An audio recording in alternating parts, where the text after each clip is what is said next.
GLM-5.2, by Zhipu AI, is the flagship open-source model built specifically for long-horizon agentic tasks.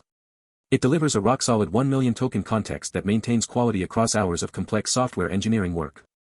The architecture introduces IndexShare, reusing the same lightweight indexer across every 4 sparse attention layers, reducing per-token flops by nearly 3 times at 1 million context length.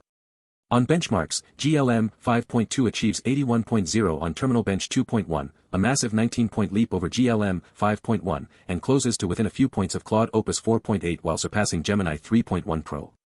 It also leads open-source models on FrontierSWE, PostTrainBench, and SWE-Bench Pro.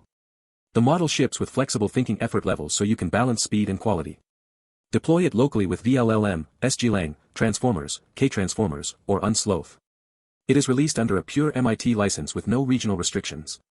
Get started today at Zhipu AI or star the GitHub repo. Join the community on Discord.